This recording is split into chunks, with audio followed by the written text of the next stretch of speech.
Sallallahu ala Muhammad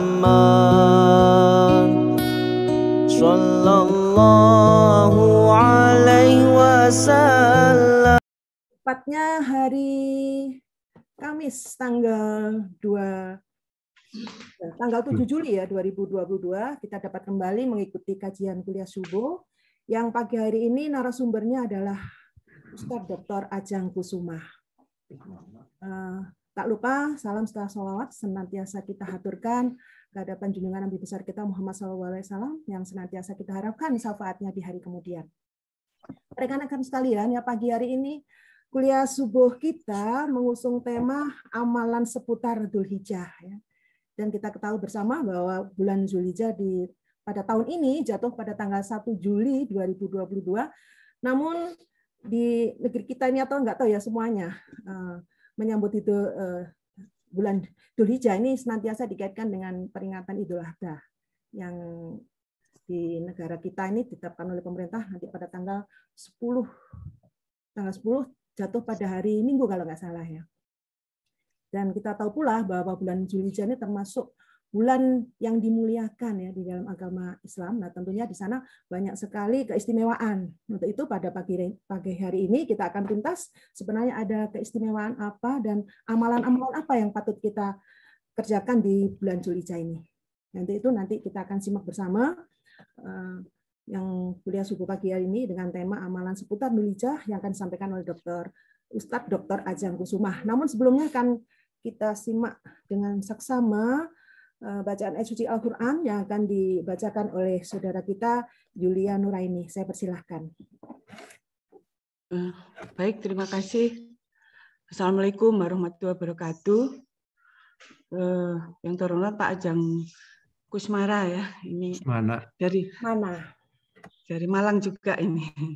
Ya. Dan juga teman-teman, mohon maaf ini saya ditugasi Pak Indri untuk pada tema pagi hari ini membacakan surat At-Taubah ayat 35 dan 36. Mohon maaf bila ada kesalahan baik mahrot atau tajwidnya. A'udzu billahi minasyaitonir rajim. Bismillahirrahmanirrahim. Yauma yuhma 'alaiha fi nari jahannam wa tukwa biha jibahum wa junubuhum wa zuhuruhum. Hadza ma kanaztum li anfusikum fadhuqu ma kuntum takdzibun. Inna iddatas syuhuri indallah indallahis na asar sahrun fi kitabillahi yauma khalaqas samawati wal ard minha arba'atun hurum dzalikad dinul qayyum fala tadlimu fihinna anfusakum waqatilul musyrikina kaffah kama yuqatilunakum kaffah wa'lamu annallaha ma'al muttaqin. Terjemahan surat At-Taubah ayat 35 yang artinya pada hari dipanaskan emas perak itu dalam neraka jahanam, lalu dibakar dengannya dahi mereka, lambung dan punggung mereka, atau lalu dikatakan kepada mereka, inilah harta bendamu yang kamu simpan untuk dirimu sendiri. Maka rasakanlah sekarang, atau akibat dari apa yang kamu simpan itu. Dan sesungguhnya bilangan bulan pada sisi Allah adalah 12 bulan. Dalam ketetapan Allah di waktu Dia menciptakan langit dan bumi, di antaranya ada 4 bulan haram. Itulah ketetapan agama yang lurus maka janganlah kamu menganiaya diri kamu dalam bulan yang 4 itu. Dan perangilah kaum musyrikin itu semuanya, sebagaimana mereka memerangi kamu semuanya. Dan ketahuilah bahwasanya Allah beserta orang-orang yang bertakwa. Shadaqallahul adzim. Wassalamualaikum warahmatullahi wabarakatuh. Waalaikumsalam warahmatullahi wabarakatuh. Terima kasih Mbak Yulia Nuraini. Demikian rekan-rekan sekalian, Gemah Wahyu Ilahi, tadi khususnya pembacaan surat Al-Taubah ayat 35-36 sudah berkumandang di tengah kita. Mudah-mudahan barokah Allah senantiasa menyertai kita. Amin ya rabbal alamin. Berikutnya kita masuk pada acara inti, yakni ceramah agama yang akan disampaikan oleh Ustadz Dr. Ajeng Kusuma yang pagi hari ini Kusmana, maaf, Dr. Ajeng Kusmana yang pagi ini mengusung tema amalan seputar Zulhijjah. Monggo Pak Ustadz, waktu sepenuhnya saya serahkan kepada Bapak. Dan untuk rekan-rekan mari kita simak bersama. Baik. Assalamualaikum warahmatullahi wabarakatuh. Waalaikumsalam warahmatullahi wabarakatuh. Alhamdulillahirabbil alamin. Innal hamdalillahi nahmaduhu wa nasta'inuhu ala umuri dunya waddin. Wa na'udzubillahi min syururi anfusina wa min sayyiati a'malina. May yahdihillahu fala mudilla lahu wa may yudlil fala hadiyalah. Asyhadu an la ilaha illallah, asyhadu anna Muhammadan abduhu wa rasuluh. Allahumma shalli ala Muhammad wa ala ali Muhammad kama shallaita ala Ibrahim wa ala ali Ibrahim. Wa barik ala Muhammad wa ala ali Muhammad kama barakta ala Ibrahim wa ala ali Ibrahim. Hamidum Majid. Amma ba'du. Alhamdulillah 31 bersama saya, berarti 30 ya. 30 orang kita bertatap muka via kaca virtual. Tapi hati insya Allah selalu bertaut. Hanya terpisah jarak. Ustadz Endri, suara saya jelas? Bagus Pak Ustadz. Alhamdulillah. Ini posisi di Malang jam 5.30. Saya hari ini free nganggur. Mau sampai jam berapa bisa. Cuma Ibu Bapak kan tentunya udah ada jadwal. Saya sampai jam berapa Ustadz Endri? Biasanya 60 menit Pak Ustadz. Nanti ada tanya jawab setudahnya. Nanti setengah berhenti. Baik Bapak Ibu, kita ke slide ya.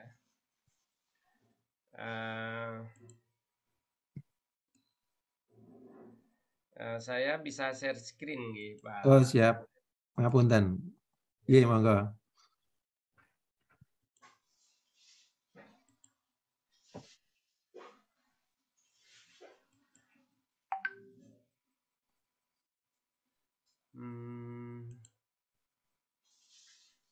Ini muncul multiple participant can share simultaneously. Gitu. Lalu saya tekan ya. Biasanya muncul share screen, ini kok belum ya? Mungkin nunggu sebentar Pak Ustadz. Mungkin perlu jeda. Ini sudah saya centang kebetulan. Iya.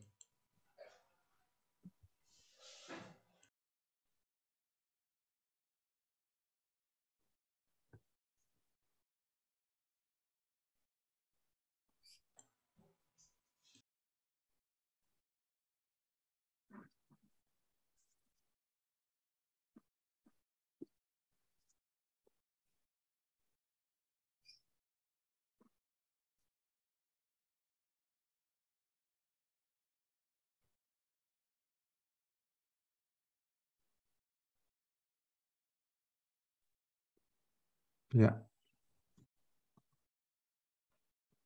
Baik, sudah kelihatan ya? Ya, siap. Baik. Amalan di bulan Zulhijjah. Tadi Bunda Yulia membaca ayat 35-nya. Saya ini 36-nya ya, At-Taubah. Allah berfirman, sungguhnya dalam ketetapan Allah setahun itu 12 bulan. Itu terjadi semenjak diciptakannya langit dan bumi. Minha arba'atun hurum. ada 4 bulan yang dimuliakan. Bulan apa aja ibu-ibu? Yuk, 1 bulan apa? Dzulhijjah. Dzulhijjah, terus? Dzulqa'dah. Dzulqa'dah. Muharram. Muharram. Rajab. Rajab. Baik. Jadi minha arba'atun hurum. Ada 4 bulan, salah satu mutawaliyatun, yang 3 berturut-turut. Dzulqa'dah udah lewat, Dzulhijjah sedang kita ini, dan Muharram akan kita sambut. Kita lagi ada di tengahnya. Mohon maaf kalau saya ngikut yang hari Sabtu, Idul Adhanya. Jumat besok saya Arafah. Panjenengan yang ikut pemerintah, Arafahnya Sabtu. Mana yang benar? Dua-duanya benar. Kenapa saya milih Jumat? Ini reasoning saya ini. 1, ini Arafah. Karena Arafah, maka ngikutlah haji yang sedang di Arafah. Kebetulan haji tahun ini haji akbar, sehingga Arafahnya itu hari Jumat. Kenapa begitu? Karena pemerintah Arab Saudi melihat bulan. Ngeruyah ya, ngeruyat. Kok nggak nampak? Akhirnya digenapkan 30. Ketika sudah digenapkan 30, maka 1 Dzulhijjah itu 30 Juni. Kalau saya di Muhammadiyah misalnya, itu dia tidak ngeruyat, tapi dia menghitung. Sehingga penentuannya itu beberapa tahun yang lalu udah diketahui. Kok bisa begitu? Ya karena Allah itu menciptakan semesta eksak. Nggak telat walau sekian menit, apalagi menit ya. Mikro, nano, femto, hekto, femto itu matahari bulan nggak pernah geser dari rotasinya. Tajri li mustaqarillah. Nah ketika dihisab kayak gitu, lalu diketahui bahwa tinggi bulan 1,58 di atas ufuk, di atas garis harisan. 1,58 itu nggak akan kelihatan. 2 derajat juga agak susah. 3 itu mungkin bisa, asal cerah. Nah, 1,58 itu kan udah ada, cuma nggak kelihatan. Nggak kelihatan dengan udah ada kan satu pernyataan yang beda. Sama dengan orang yang nggak kelihatan, tapi dia kan bukan tidak ada cuma nggak kelihatan. Mungkin karena terharang. Nah, itu alasan kedua ya. Sehingga saya mengambil Jumat itu sebagai Arafah.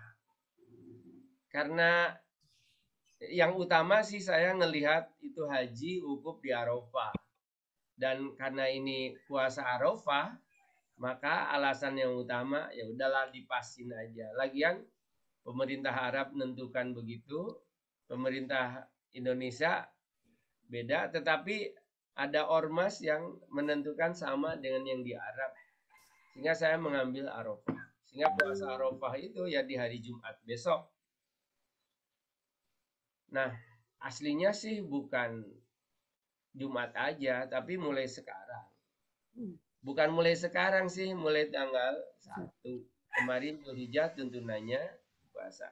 Bapak Ibu mohon maaf ya, saya menyampaikan maklumat yang dari pimpinan pusat Muhammadiyah. Ini dikeluarkan dulu di bulan Ramadan, akhir hasil hisabnya itu.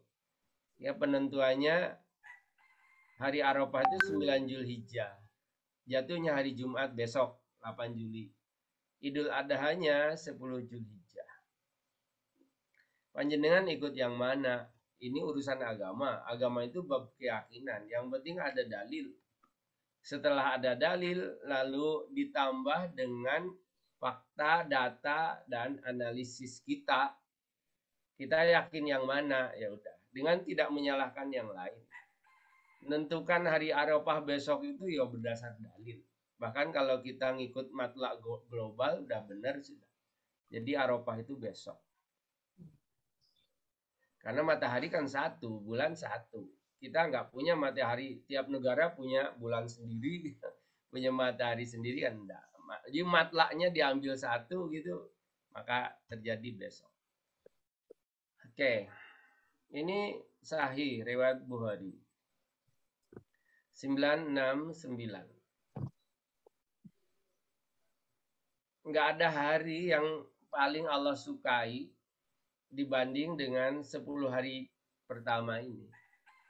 10 hari pertama Zulhijjah. Dibanding hari yang lain itu ini yang afdal. Bahkan kalau ya Rasulullah, sahabat bilang, Rasul gimana kalau dibandingkan dengan berangkat perang? Rasul bersabda, juga nggak ada apa-apanya itu dibanding dengan orang yang berangkat perang. Tetap masih baik ngisi 10 hari di bulan Zulhijjah, 10 hari awal ya. Bahkan lebih afdal dari 10 hari Ramadan terakhir. Nah, coba, nggak ada sebetulnya yang lebih baik dari 10 hari Ramadan terakhir. Tapi ternyata hadis ini bilang, penjelasan di bawah itu, ini masih tetap Zulhijjah sih yang terbaik. Bahkan dibanding berangkat perang, itu masih lebih baik ngisi kebaikan amal saleh di 10 hari.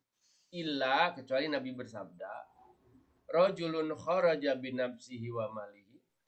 Orang yang berangkat perang dengan jiwa dan hartanya itu falam yarji, lalu syahid dia. Kalau gitu itu maka nggak ada lagi yang bisa ngalahkan orang yang mati syahid. Orang wafat dalam keadaan membela menegakkan agama. Itu lebih utama.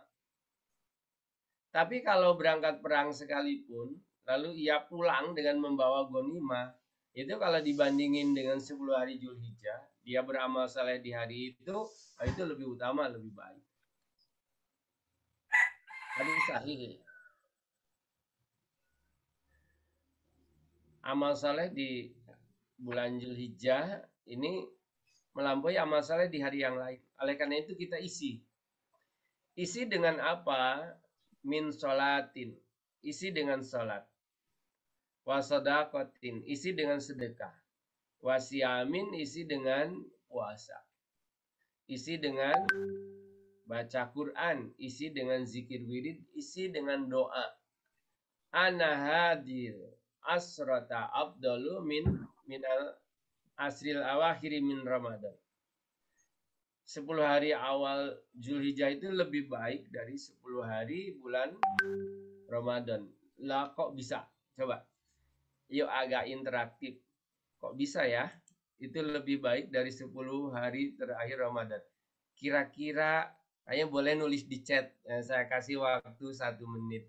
Kira-kira apa alasannya? Kok bisa sih 10 hari Zulhijjah ini kok bisa lebih baik dari 10 hari Ramadan terakhir? Boleh nulis di chat. Ustadz Henry yang baca. Yep. Ada waktu 1 menit ya. Kalau benar semua pengajiannya ditutup dengan doa. Selesai.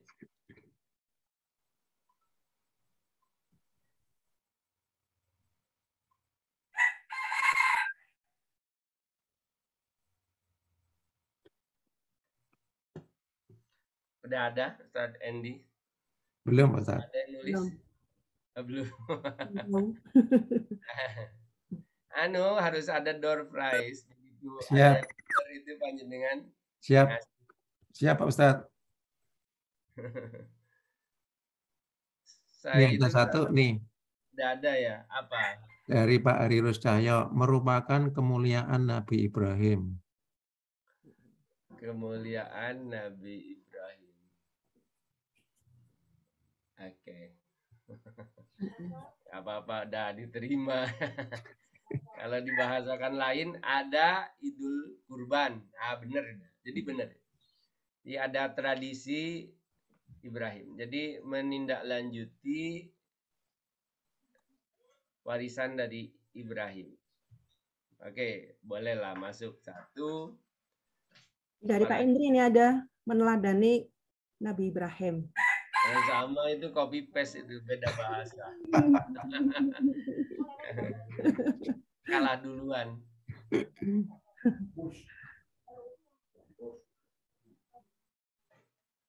Oke, nggak ada kayaknya ya. Satu lagi Pak Ustadz.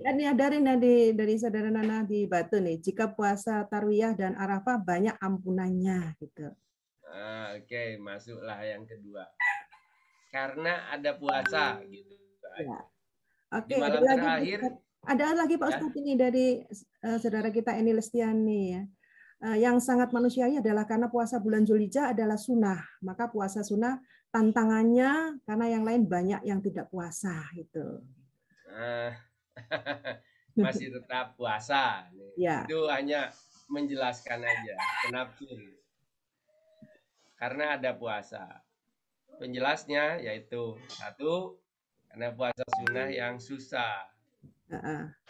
Yang kedua, pahala sunnahnya itu 2 tahun depan belakang. Padahal cuma 14 jam.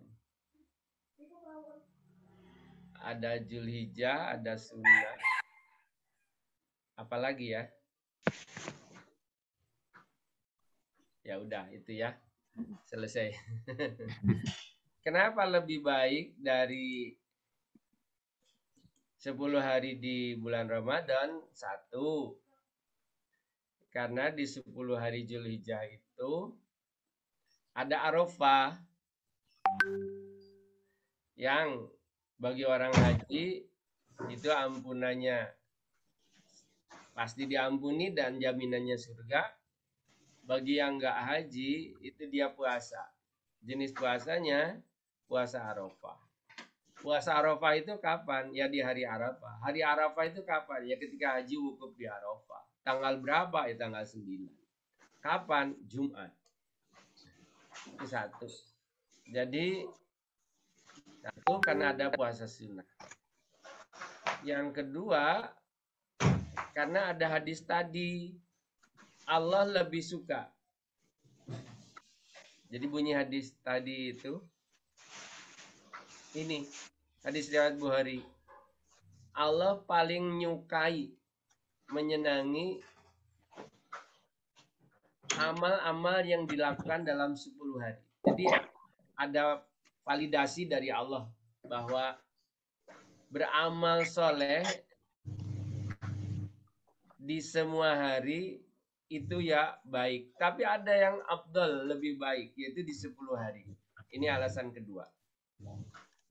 Alasan ketiga, karena ada Idul Adha di 10 hari ini. Artinya menyembelih kurban. Kalau di 10 hari terakhir kan nggak ada Idul Kurban. Dan itu amalan yang paling baik. Nggak ada amal yang paling baik di hari raya kurban kecuali nyembelih kurban. Idul Fitri itu nggak masuk 10 hari terakhir loh. Itu masuknya 1 Syawal. Lagian di Idul Fitri itu nggak ada ibadah lain. Kalau Idul Adha ada nyembelih kurban. 3 itu ya. Yang keempat, ada haji. Haji itu kan jadi Dzulhijjah dan Arafah rukun haji. Adanya di siang hari. Kalau yang malam itu agak susah orang dapatnya. Tapi kalau siang hari semua orang bisa dan mudah. Cuma ya perlu usaha. Sehingga di Arafah itu bismillah kita isi. Isinya dengan apa? Isinya dengan amalan saleh. Yang nanti ada 5. Yang ke-5, Allah itu memilih, membanggakan, bahkan bersumpah. Wasyaf'i wal watri, demi yang genap, Idul Adha ya, karena di hari genap 10 Dzulhijjah. Wal watri, dan dengan yang ganjil itu Arafah.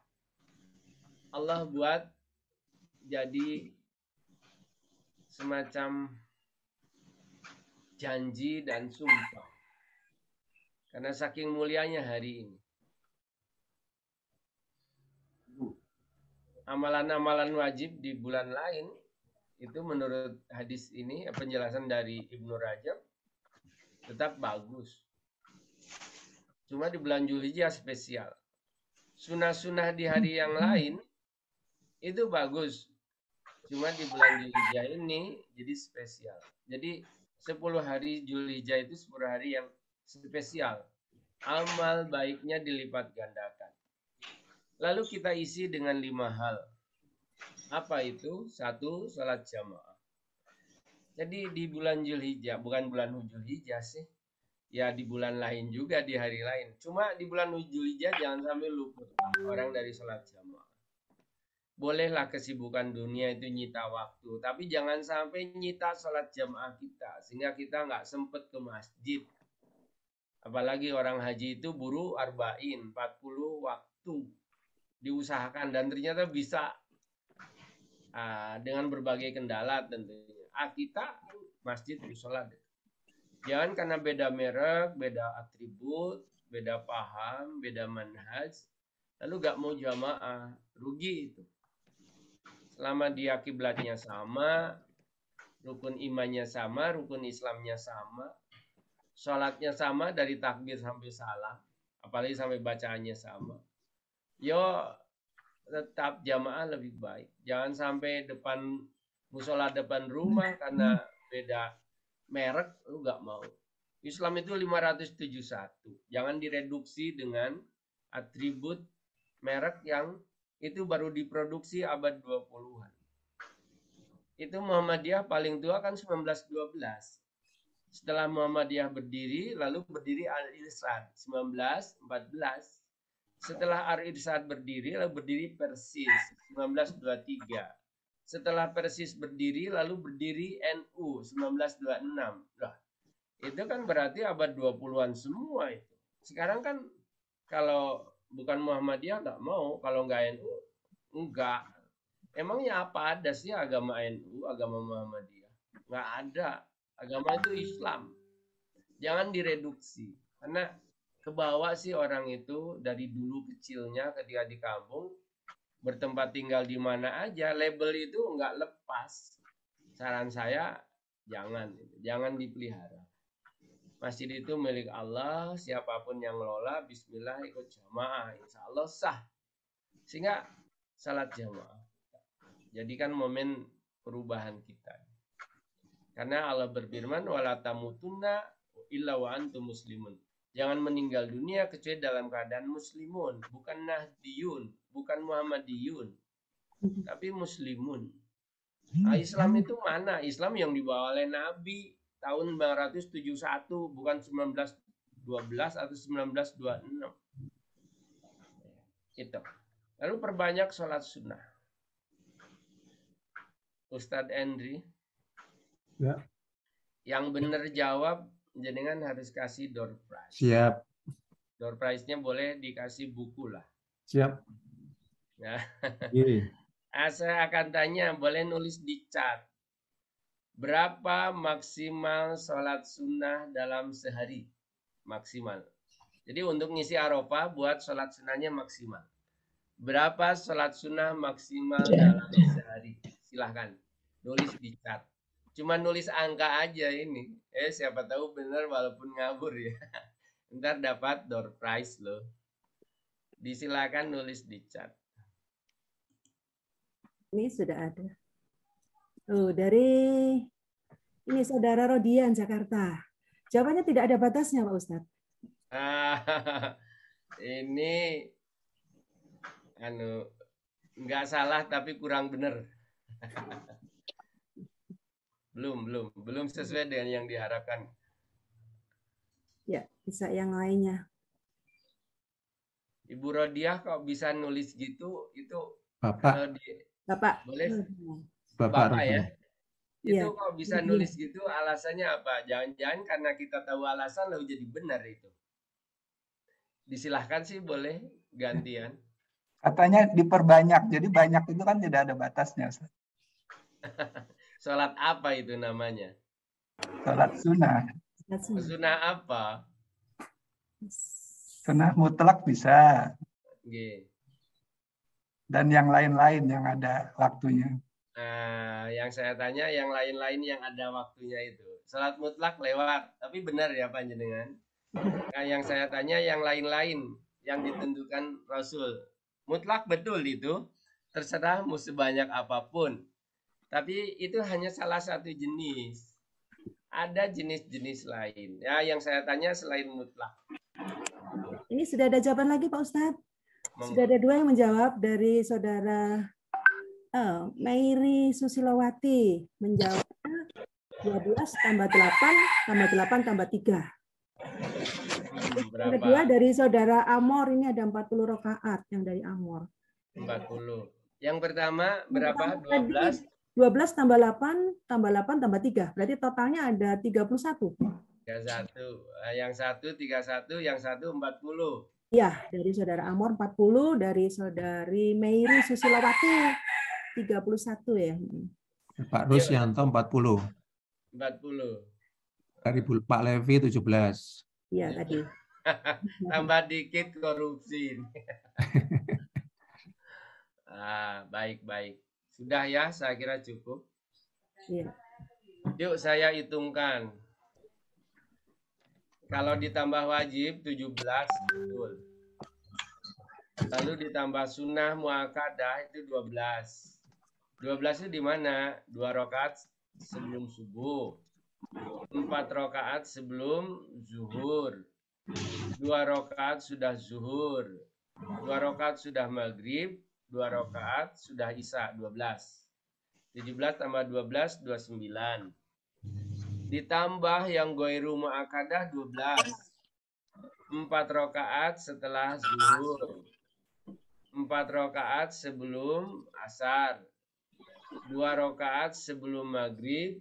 2 rakaat sebelum isya 12. 29 tambah 12 41.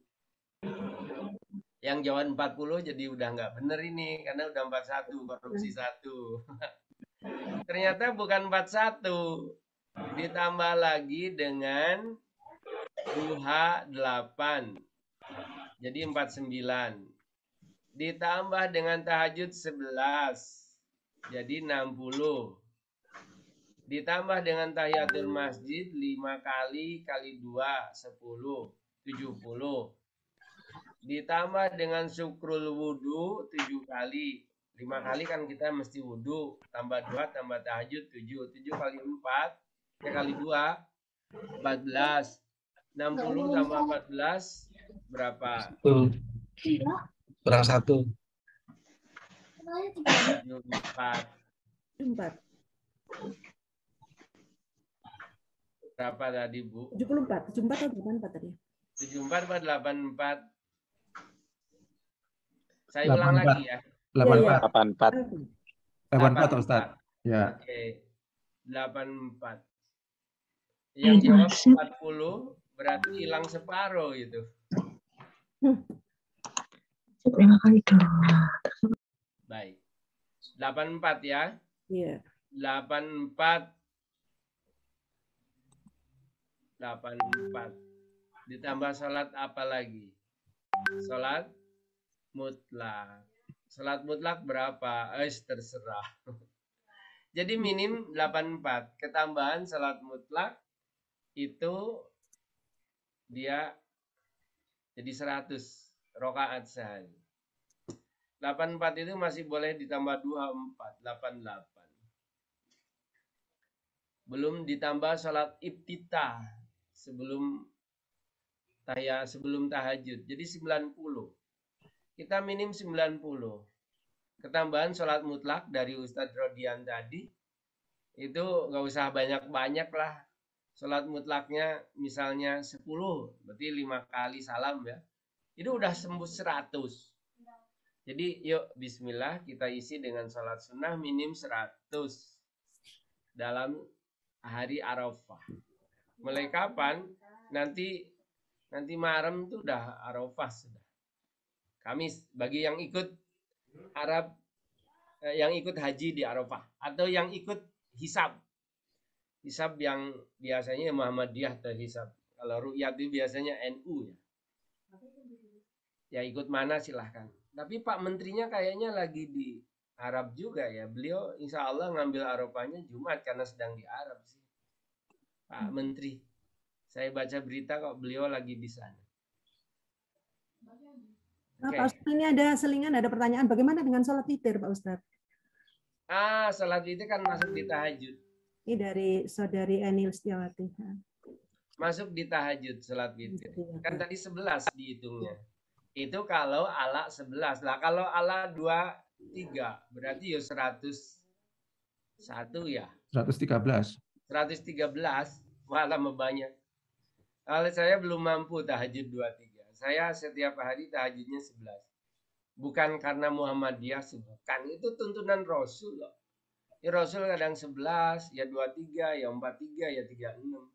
Sekarang ini kan gitu tuh. Ini Muhammadiyah, itu NU. Padahal hasilnya bukan.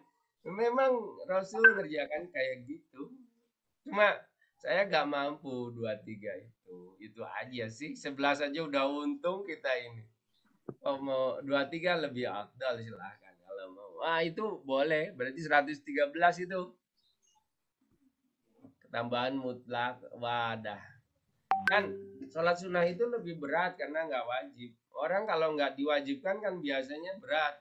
Diwajibkan jadi ringan kan. Memang kewajiban. Oke, baik. Selesai sholat sunnah. Yang ketiga, kita isi dengan sedekah ya. Sedekah itu dahsyat. Sampai orang mati lu masih dapat. Yalhaqul mayyita min fi'li ghairihi. Mayit itu masih tetap dapat aliran pahala yang dilakukan oleh orang yang masih hidup. Nah, orang mati kan udah gak beramal. Amal yang dilakukan orang hidup itu nyampe pada orang mati. Mana aja? 1, hajjun yu'da anhu. Menghajikan orang wafat. Bisa banget. Banyak riwayat tentang ini. Kasus Subruma, kasus seorang wanita jadi Juhaina. Ngajikan orang tua itu bisa. Cuma ya sekarang susah ya. Daftar haji hari ini 70 tahun kemudian berangkat. Jawa Timur. Yang Jawa Timur itu kalau daftar tahun ini 70 tahun lagi. Jadi Ustadz Henry ngapunten, usianya berapa panjenengan? 62. 62 silakan daftar sekarang tambah 70. 132 baru berangkat. Kayaknya ngapunten, nggak nyampe menurut saya. Sekarang ini susah cari orang yang usia 100 tahun. Saya tinggal agak di kampung ini Bapak Ibu. Jadi hampir nggak ada sih orang yang 100 di gang saya. Dari RT di saya itu ada 125 kakak ya. Nggak ada itu yang setua gitu. Apalagi 132. Tapi berangkat haji apa enggak? Daftar apa enggak? Yus daftar, ambil porsi, masalah berangkat itu urusan izin Allah lah. Sekarang ini kan di atas 65 enggak boleh berangkat. Kayaknya sih tahun depan itu di atas 65 tok yang berangkat. Asal udah daftar 3 tahun biasanya berangkat semua. Namanya kebijakan yang buat manusia. Allah kalau berkehendak itu kan gampang. Jadi tetap daftar. Masalah siapa yang nanti akan berangkatkan, bisa anak cucu keturunannya itu boleh. Karena haji itu nyampe pahalanya pada orang yang wafat. Yang ngajikan tentunya keluarga ya, bukan orang lain. Ustadz, mahasiswa yang sedang studi, tetangga, itu nggak ada dalil. Kalau anak, keluarga, nasab itu boleh.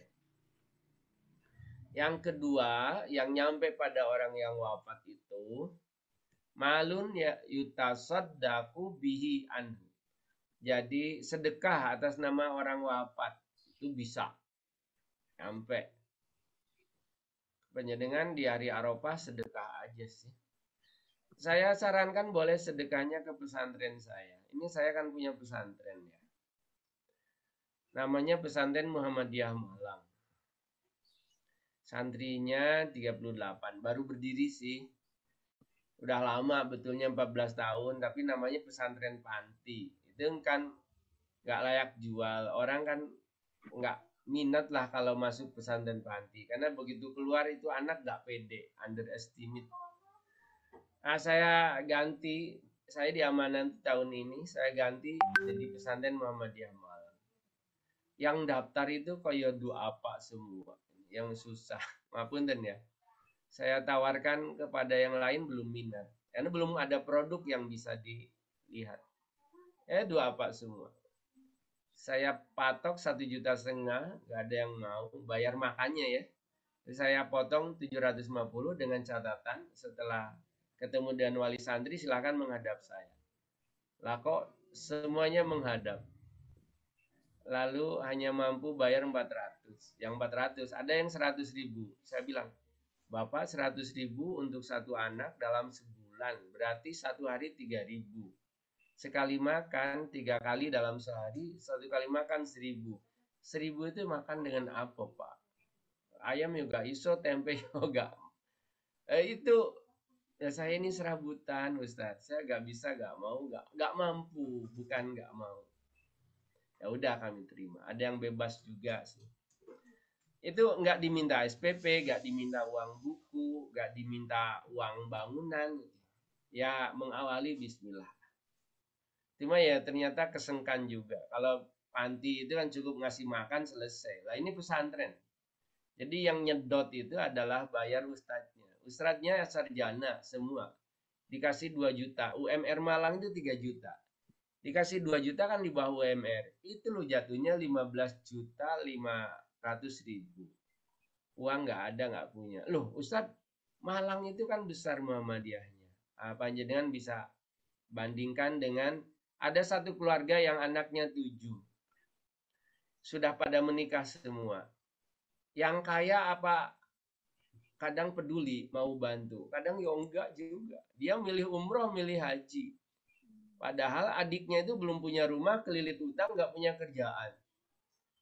Jangankan ngasih, ngutang lu gak dikasih. Kakaknya bilang, Dek sepurane ya, maaf Dek, saya bukan nggak mau kasih, tapi kayaknya bojoku nggak ngizinin, pasangan hidupku nggak setuju, jadi sepurane. Loh, ada yang tegel gitu. Banyak ceritanya. Dan senang umroh daripada bantu saudaranya yang kekurangan. Ini kok mirip-mirip dengan saya ini. Brandnya Muhammadiyah Malang. Pesantren Muhammadiyah Malang. Besar-besar kan panjenengan tahu itu amal usaha atau lembaga yang di Malang. Ya nggak ada yang peduli itu. Sambat-sambat ya nggak direken. Ya Allah kok koyon longsong ini. Ini saya terus terang Bapak Ibu. Andai kata ada panjenengan yang mau invest akhirat gitu, mau nitipin, jangan ke ACT lah. ACT itu kayak gitu.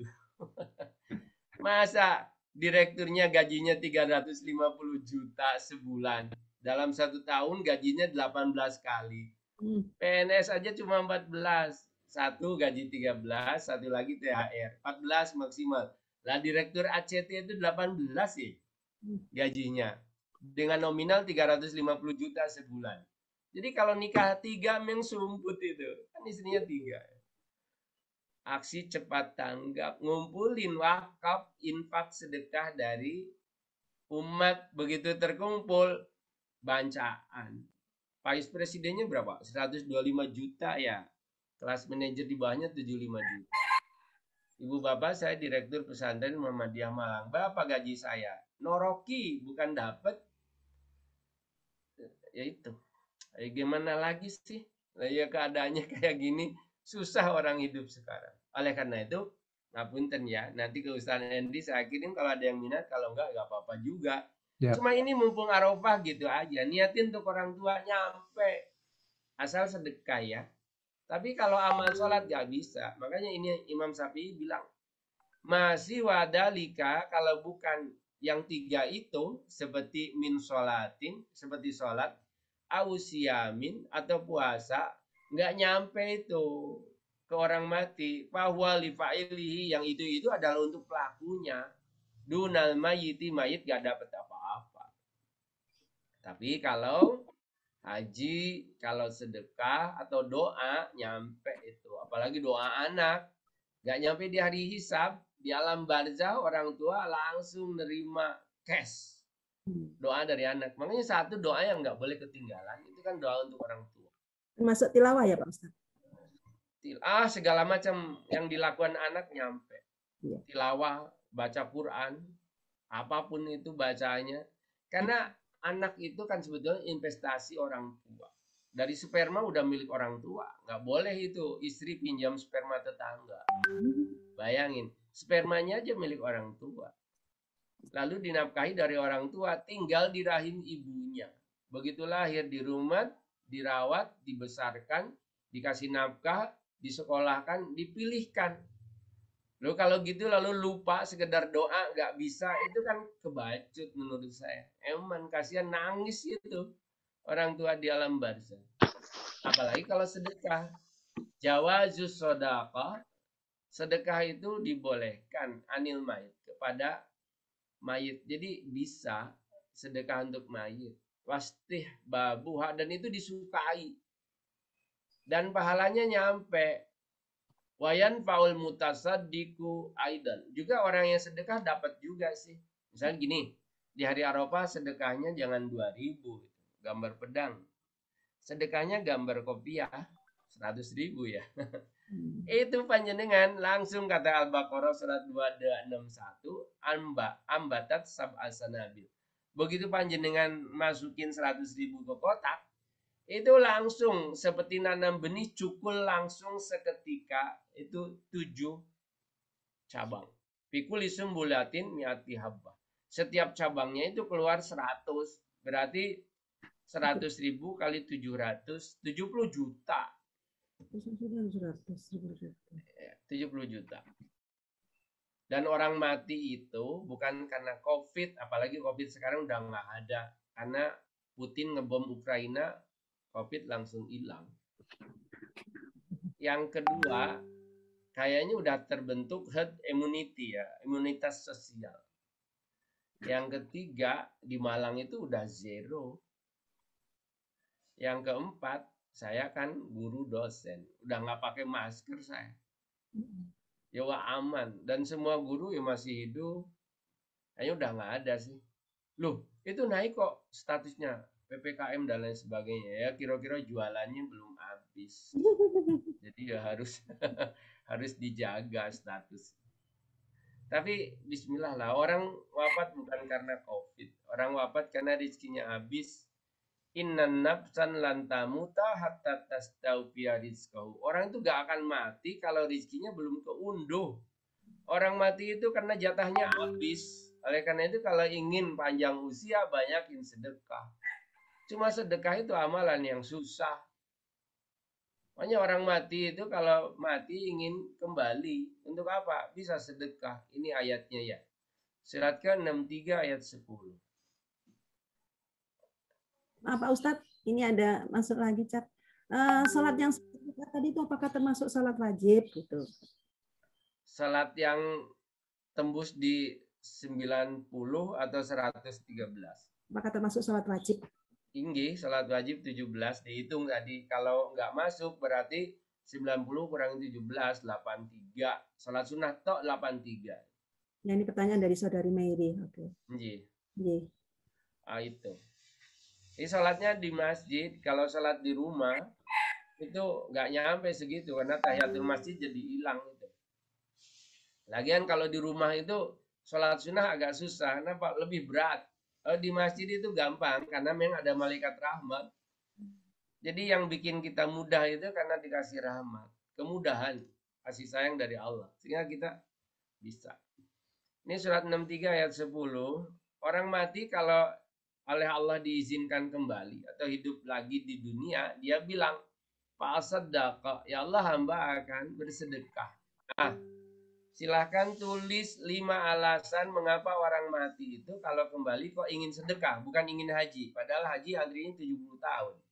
Dia belum haji. Tapi kalau ditakdirkan kembali, bukan haji apalagi umroh, apalagi sertijab. Udah.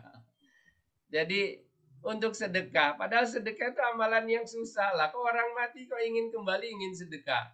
Apa ya gak keliru dia? Berarti dia tahu tentang dahsyatnya sedekah. Yuk tulis mengapa orang mati kalau kembali itu dia ingin sedekah. 1 menit dari sekarang. Sekarang jam 6 lebih 14. Lebih 15 persis. Yuk silakan.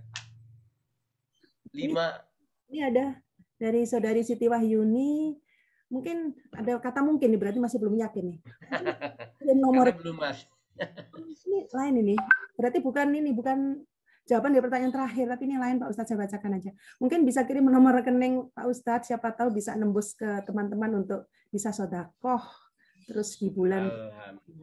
Ini katanya dengan permohonan nomor rekening, Bang. Siap. Nanti ke Ustadz Endri aja, nggih Ustadz Endri. Siap. Yeah. Biar gak ganggu acara. Ntar kalau ngirim rekening dulu, saya matikan ini nyari rekening. Haji mumpung saya. Nggak, nanti ke Ustadz Endri. Bacakan. Makasih banyak ya, mudah-mudahan berkah. Amin. Yuk nulis, kenapa sih orang mati kalau kembali atau dikasih kesempatan hidup 2 kali kok tambah ingin sedekah? Coba, kenapa? Ini ada dari Saudara Levi, karena langsung bisa meringankan siksa kubur. Kemudian dari Saudari Endri ini, pahalanya masih terus mengalir. Satu lagi dari Saudari Nana di Batu, agar Allah tidak murka. Ketiga tadi. Ya, semua kok betul, tapi kurang 2 ya. Semua betul itu. Semua betul. Bu Esti ini. Ya. Sedekah dilipatkan pahalanya. Ya. Karena tadi ya, Al-Baqarah bilang gitu. Ada enggak yang selain sedekah lipatan pahalanya kayak gitu? Ada lagi dari Saudari Refri, Pak Ustadz, menggugur dosa. Karena sedekah bisa menggugurkan dosa. Kemudian dari Saudari Redian ada sedekah salah satu pintu surga. Jadi salah satu kemudian untuk memasuki pintu surga. Baik, saya kira mencukupi ya. Kita bahas satu-satu menurut hadis ya, karena nggak boleh kita ngarang. Kita pun belum pernah mati. Ya. Sehingga nggak ngerti. Sehingga kalau pakai kata mungkin itu wajar, karena belum pernah survei ke alam barzah. Tapi setidaknya kita punya dalil lah. Karena dengan dalil itu insya Allah benar. Kalau nggak ada dalil meraba-raba, saya nggak jamin. 1, inna shadaqata latutfi'u an ahliha harrul kubur. Jadi sedekah itu memadamkan panasnya kubur. Jadi orang yang udah di alam kubur sana itu panas dia. Begitu lihat ke tetangganya, lah kok dia aman, adem, ayem, nyaman, teduh kayak gitu itu sih.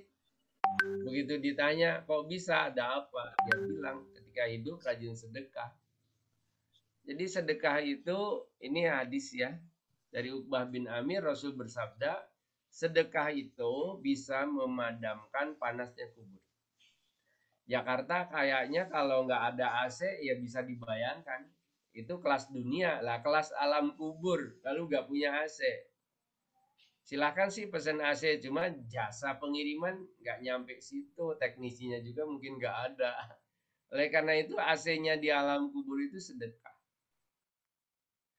Yang kedua, innama yastadilul mu'minu. Orang beriman itu dia berlindung atau bernaung di hari kiamat itu pidili sedekati, di naungan sedekahnya. Jadi dipakai untuk berteduh, untuk singgah, jadi shelter. Jenengan bisa bayangkan di padang pasir atau di pantai, di Sahara, di Mahsyar, di Barzah. Panasnya ampun-ampun, orang itu ada yang nyaman aman biasa aja. Ya karena dia banyak sedekah.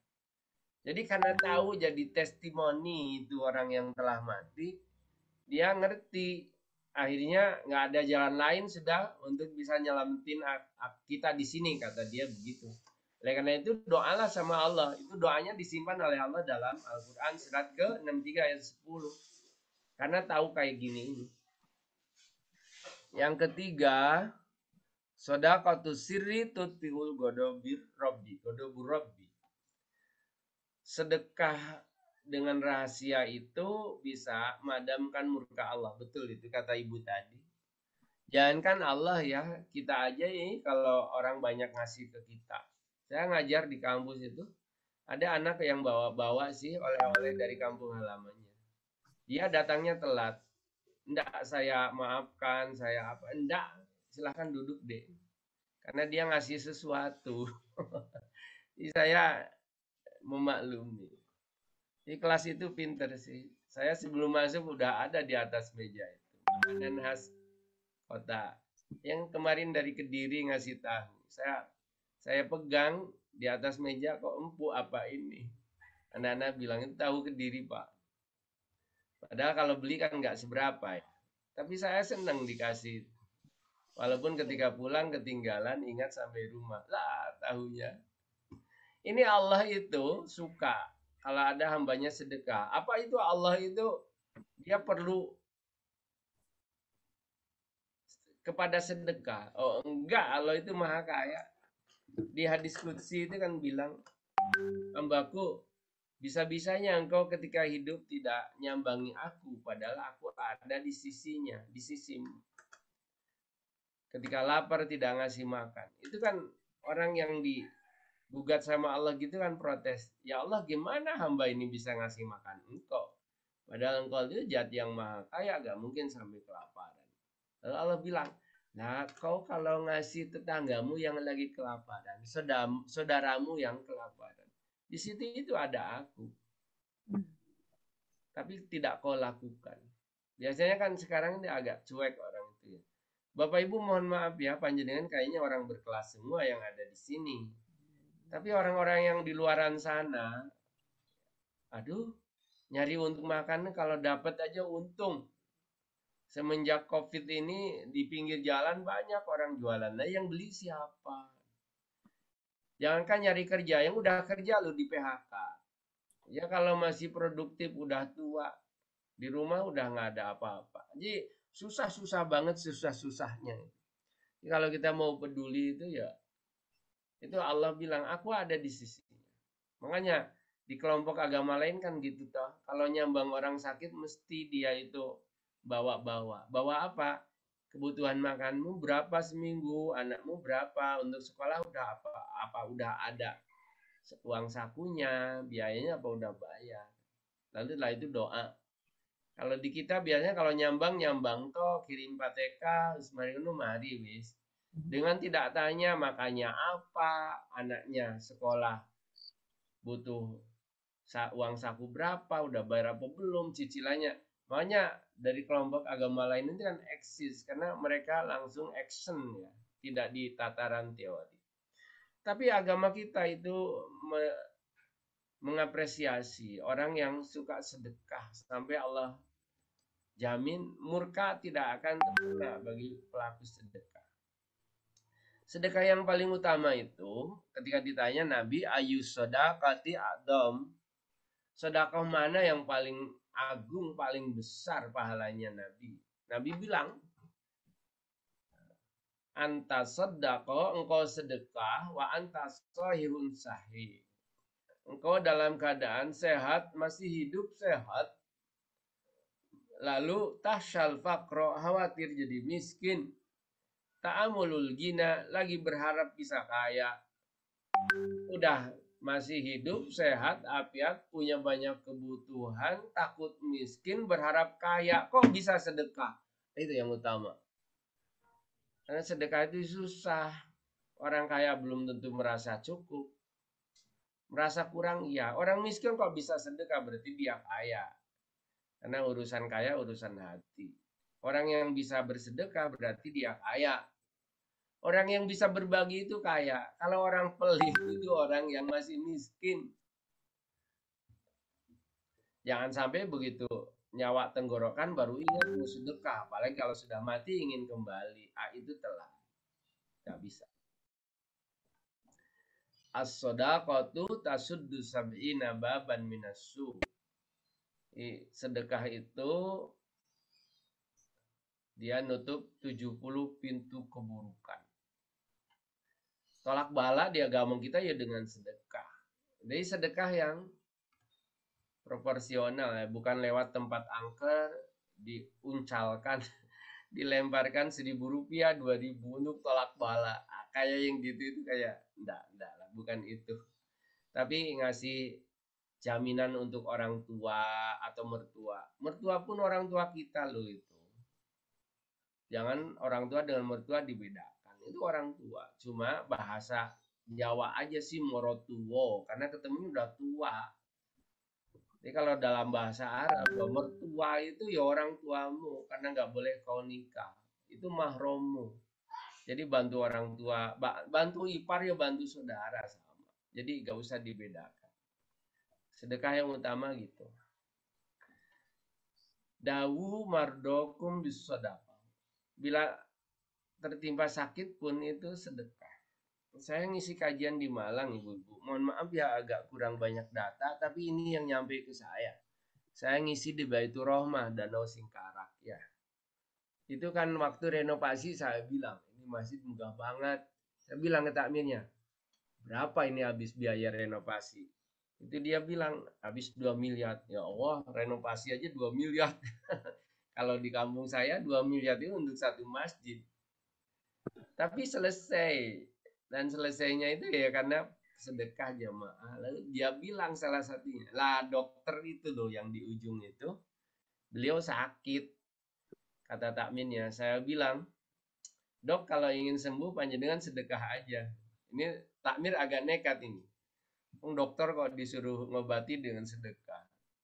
Ini dokternya itu kayaknya punya ESQ ya, spiritualitas kepuasannya tinggi. Dia percaya, lalu dia ngasih 100 juta ke takmir itu. Lah kok sembuh? Habis sembuh dia masih nambah lagi. Sedekah dokter 100 juta, 200 juta, nggak seberapa. Kalau saya karena guru, itu sedekah 100 ribu, 100 juta itu bisa istihorohnya 100 kali. 10 kali itu belum tentu jadi. Tapi orang yang udah ngerti bahwa dengan sedekah itu satu, bisa menyembuhkan sakit. Saya di Kepanjen tinggal Bapak Ibu, saya main ke pesantren ke panti asuhan Mabarot ya punya NU. Karena saya dulu 10 tahun yang lalu diriin panti pesantren panti ya. Yang di Kepanjen. Yang saya kelola sekarang di Pagi Saji beda kecamatan. Yang di Kepanjen dirikan, tapi nggak punya dana dari mana ini. Lalu saya silaturahmi. Lalu dia bilang, Ustadz, kami ini betulnya gak punya apa-apa sama, cuma ini ada orang Jakarta yang bangunkan. Lantai 2 itu full semuanya yang bangunkan orang Jakarta. Ceritanya gini, dia itu kalau sore hari pembawaannya lemes aja. Lalu minta doa ke anak-anak untuk disembuhkan sambil sedekah. Lah kok sembuh betulan. Dan sebagai rasa syukurnya ya ini lantai 2 semuanya beliau yang bangun. Ini testimoni ya, bukan di masa Nabi. Kalau di masa Nabi ada sih orang yang lututnya ngeluarin darah terus. Akhirnya dianjurkan untuk buatin sumur ya. Kalau di Arab mungkin sumur itu termasuk barang berharga ya. Buatin sumur, sedekahkan untuk warga kampung. Lah kok dia bangunkan sumur, lalu disedekahkan ke warga kampung. Seketika itu aliran darah yang dari lututnya itu berhenti. Jadi memang ada sih salah satunya sedekah. Tapi saran saya sedekahnya harus ke kalau lembaga-lembaga yang benar. Kalau personal yang tepat sasaran. Ngapunten. Bukan yang di perempatan, di pinggir jalan. Itu dia profesi itu. Uangnya banyak. Masa ada pengamen, ada pengemis yang depositnya 35 miliar. Yang waktu di Bandung itu seorang pemuda meninggal dunia ternyata punya deposit 5 miliar. Jadi memang ketika terjaring Satpol PP itu di Bandung dimintai untuk kerja di dinas sosial, dia tanya gajinya berapa. Dia punya penghasilan sebulan 25 juta dari ngemis ngamen. Saran saya bukan itu ya yang dimaksud sedekah, tapi langsung ke orang tempat sasaran. Kalau lembaga, kayaknya kalau keagamaan, kalau gak NU, Muhammadiyah lah aman. Karena lembaga yang lain kayak gitu toh, barusan ACT itu, saya punya filenya, ya Allah, kok bancaan uang gini sih orang-orang. Jangan kan untuk sedekah, tambah ngambil jatah punya orang. Baik Bapak Ibu, ini jam berapa nih? Jam 6 loh, kok pas ya? Ini Arafahnya saya tambah dikit ya. Tambah 5 menit aja Ustadz Henry. Siap. Ini Arafah itu adalah hari yang disaksikan. Malaikat pada turun. Ya, mirip Lailatul Qadar ya. Hatta masla'il tanazzalul malaikatu warruh. Arafah sama. Cuma di siang hari. Kalau Jumat hari yang menjadi saksi. Orang masih punya iman atau enggak kelihatan di Jumatan. Kalau datangnya Jumat mendekat, khatib mau turun mimbar, itu imannya udah rawan banget itu. Hari Jumat itu menjadi hari yang jadi saksi keimanan orang. Puasa Arafah ngampunin dosa setahun yang lalu dan setahun yang akan datang. Setahun yang lalu dosa, kesalahan, maksiat, hilap itu di reset, di delete. Wasanatin mustaqbilatin, setahun yang akan datang, Allah bimbing agar kita tidak terjerumus terperosok dalam bimbingan Allah. Itu yang maksud dengan setahun yang akan datang. Kita berada dalam bimbingannya, itu mahal. Jadi nggak sampai melanggar. Ini sama hadisnya. Arafah itu adalah pertama ditiupkannya ruh Adam di hari Arafah. Hari yang banyak dibebaskan dari api neraka. Itu Arafah. Jadi hari Arafah. Allah membanggakan di hadapan malaikat. Senang melihat orang yang wukuf di Arafah. Kalau wukuf di Arafah, kalau kita mabit atau wakaf itu berhenti ya di masjid kita. Dari subuh menjelang syuruk gak usah keluar masjid. Man goda pijamatin semua qa'ada hatayat lu asam suhasna masalah rakaat ini karena keajidin hajin mutamirin wa mutamirin tamatin. Di hari Arafah saya sarankan Jumat besok itu nggak keluar dari masjid. Habis sholat subuh tunggu sampai syuruk. Tulu itu kalau di Malang jam 5.41. Syuruknya, isroknya jam 5 lebih 5.06. Jam 6 itu sholat 2 rakaat itu dapat setara haji umroh. Apalagi di hari Arafah, orang lagi wukuf di Arafah, kita wukufnya di masjid masing-masing. Adakan kajian, ngaji gini boleh sih, bagus. Tapi barokahnya taklim ada 25. Saya kayaknya belum nyampaikan. Mungkin Ustadz Henry sempat dengerin khutbah saya di Pangsut itu ya. Iya. Itu baru berapa? 7 atau 8 keutamaan taklim. Ada 25. Kalau dibuat kajian ya saya kira satu sesi ini. Jadi orang ngaji bukan nyari ilmu, tapi jadi barokahnya. Dan barokah taklim itu ampun-ampun. Nggak ada amal yang setara dengan taklim. Doa, ini yang ingin saya sampaikan. Doa di hari Arafah itu satu. Ini. Surat Al-Baqarah, surat 2 ayat 199. Wastagfiru, banyak istighfar. Di hari Arafah itu doanya doa mohon ampun aja. Sebaik-baik doa di hari Arafah. Sampai Allah bilang saking senang suka sama orang di hari Arafah, ma aroda haulai, minta apa sih kalian itu? Jadi Allah nantang. Lalu kita banyakin doa. Doanya apa? Baca ini. La ilaha illallah wahdahu la syarikalah lahul mulku wa lahul hamdu wa huwa ala kulli syai'in qadir. Ini 100 kali pagi, 100 kali sore. Kalau di Arafah ya banyakin lah doa ini. Dan orang haji itu ini aja doanya. Ditambah Rabbana atina. Minta kalau malam harinya panjenengan baca ini. Kalau terbangun atau di malam hari ya.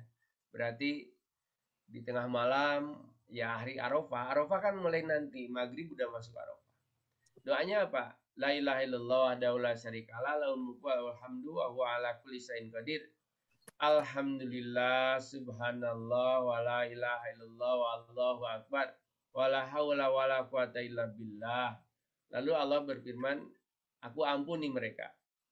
Auda'a, kalau berdoa aku ijabah dia. Fa'in tawa doa, kalau dia berwudu wa sholat lalu sholat, kubilat sholatu, diterima sholatnya. Kalau kita mohon ampun diampuni, kalau doa diijabah, kalau sholat diterima. Malam hari itu. Jadi spesial lah. tahajud kita, mau 11, mau 23 boleh.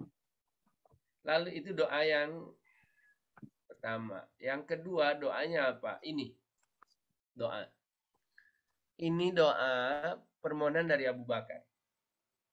Abu Bakar bilang dari Abi Bakrah, Nabi itu diminta oleh Abu Bakar, alimni doaan adu bihi fi sholati. Nabi tolong ajarin hamba doa istighfar yang bisa baca hamba dalam sholat. Lalu Nabi ngajarkan, ini loh, kau baca di ujung sholat sebelum salam ya.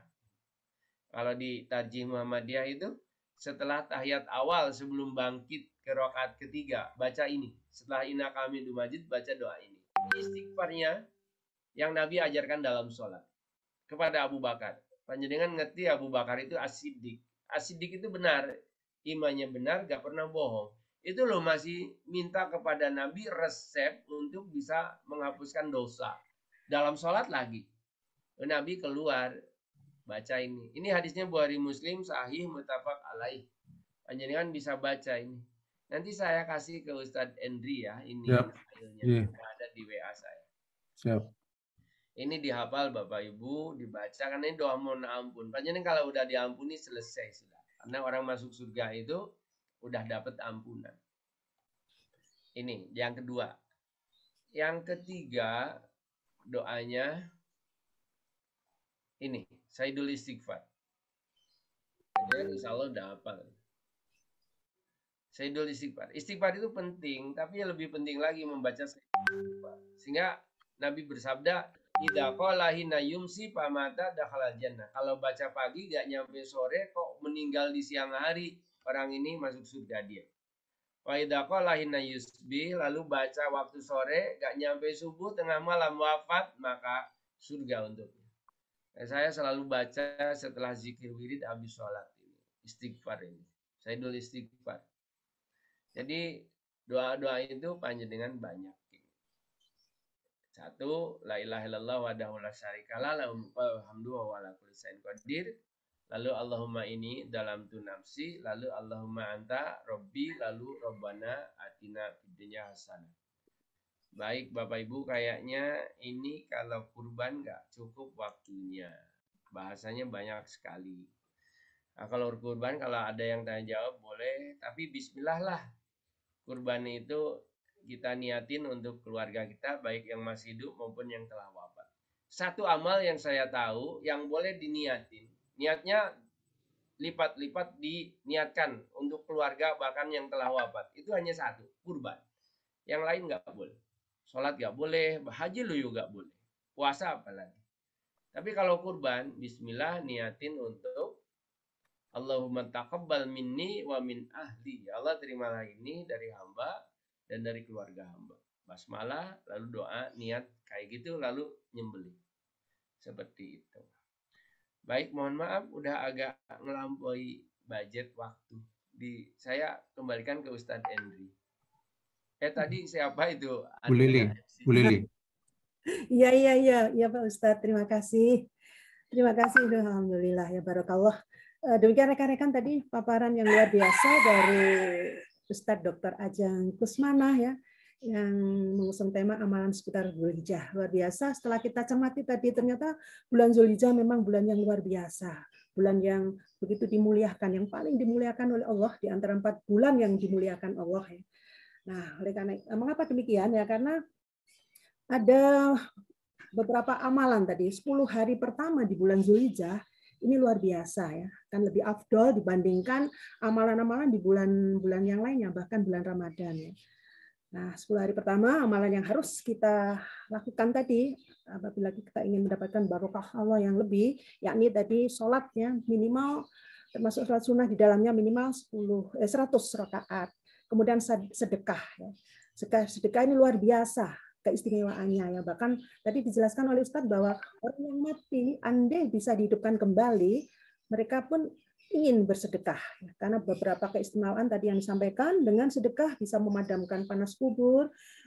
Orang yang beriman ini sedekah ini merupakan tempat untuk dan bisa juga melalui sedekah memadamkan murka Allah, bahkan sedekah pun bisa menutup 70 pintu keburukan tadi. Yang terakhir tadi dijelaskan bahwa sedekah bisa mengobati orang sakit. Ya, luar biasa ini sedekah utamanya di bulan Zulhijjah. Kemudian selain salat, sedekah, juga puasa ya, khususnya puasa Arafah tadi, ini bisa menghapus dosa-dosa kita 1 tahun yang lalu, bahkan bisa menghapus dosa 1 tahun yang akan datang. Dalam arti selama 1 tahun ke depan kita akan mendapatkan bimbingan dari Allah SWT, sehingga akan meminimalisir untuk bisa melakukan dosa atau kesalahan-kesalahan begitu ya. Kemudian yang berikutnya baca Quran. Nah ini baca Quran ini istimewanya juga bisa untuk ditujukan kepada keluarga yang sudah meninggal atau orang tua kita ya. Zikir dan doa. Itu juga amalan-amalan yang luar biasa di bulan Zulhijjah. Itu yang bisa saya rangkum rekan-rekan sekalian. Mungkin masih ada waktu ya. Waktunya lebih kurang 20 menit ke depan ya, Pak Indri ya. Iya, monggo. Sampaikan tanggapan atau mungkin masih berupa pertanyaan-pertanyaan, baik melalui chat atau mungkin langsung. Monggo saya persilahkan. Jadi seputar amalan-amalan di bulan Zulhijjah ya, dari yang sudah dipaparkan oleh Ustadz Dr. Ajeng Kusmana tadi, mungkin ada yang ditanyakan atau mungkin ada tambahan-tambahan begitu. Ini ada yang sudah masuk ini, Pak Ustadz. Dari mana ini? Bukan itu, bukan, Pak. Bukan ya, oke. Itu apa? Ya baik, untuk rekan-rekan silakan menanggapi apa yang sudah dipaparkan oleh Bapak Ustadz Ajeng Kusmana tadi, masih seputar bulan Zulhijjah. Mohon dipersilahkan. Mohon maaf, saya nambah 1 tadi ya, yang baca Quran kan belum. Iya. Dari literatur yang saya baca untuk malam Jumat itu, yang hadisnya sahih itu baca Al-Kahfi. Baca Al-Kahfi di hari Jumat ya Pak Ustadz ya. Jadi, nanti sore itu Kamis, mulai maghrib Kamis sampai maghrib hari Jumat itu tuntunannya baca Al-Kahfi. Boleh malamnya, boleh siang. Man qara'a surat Al-Kahfi fil laili wa yaumil Jum'ah karena doa lahu ma bainahu wa baina baitil atiq. Jadi akan dikasih cahaya kita. Cahaya di hati kita, di diri kita, dari ujung kaki sampai ujung rambut, dari ujung kaki sampai ke ujung langit, dari tempat kita berada sampai ke Mekah, cahaya dari 1 Jumat ke Jumat berikutnya, diampuni dari 1 Jumat ke Jumat berikutnya ditambah 3 hari, lalu digenapkan nanti di hari kiamat dengan cahaya itu. Jadi selama kita hidup dalam keadaan ada dibimbing cahaya. Cahaya itu bahasa lain dari hidayah, dari petunjuk. Itu kalau kita baca Al-Kahfi. 110 ayat surat ke-18. Untuk menyongsong Arafah saya kira yaitu baca Al-Kahfi. Berarti biasanya kalau surat Al-Kahfi kan memang dibaca setiap hari Jumat ya Pak Ustadz ya. Untuk yang di bulan Zulhijjah ini spesial gitu. Pahalanya akan berlipat begitu yang dimaksud. Terutama di bulan boleh ditambah Al-Baqarah.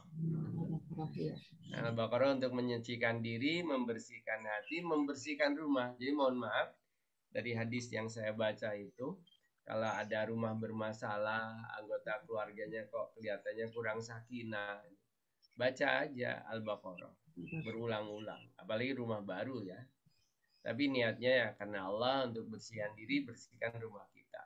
Jangan diniatkan untuk ngusir jin. Biasanya mereka kontra.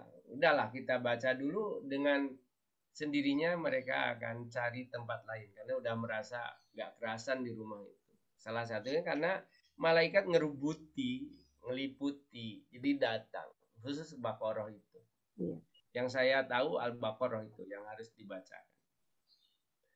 Iya Pak Ustadz. Tadi ada chat masuk tadi yang belum saya sempat bacakan, yang masih berkaitan dengan masalah sedekah Pak Ustadz. Pak Ustadz tadi ada yang menyampaikan sedekah juga bisa menyucikan harta kita. Bagaimana Pak Ustadz? Sedekah bisa menyucikan harta kita.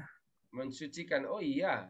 Betul, ya? Jadi saya ada tema tersendiri tentang sedekah. Sedekah itu tolak bala. Satu-satunya yang bisa nolak bala, bukan satu-satunya. Ada 5 amal yang bisa nolak bala. Salah satunya sedekah. Nah, ketika saya bahas sedekah itu 1 kali pertemuan ngaji. Tadi itu saya cuma bahas orang mati ingin kembali, kok sedekah kenapa? Karena sedekah itu ya itu.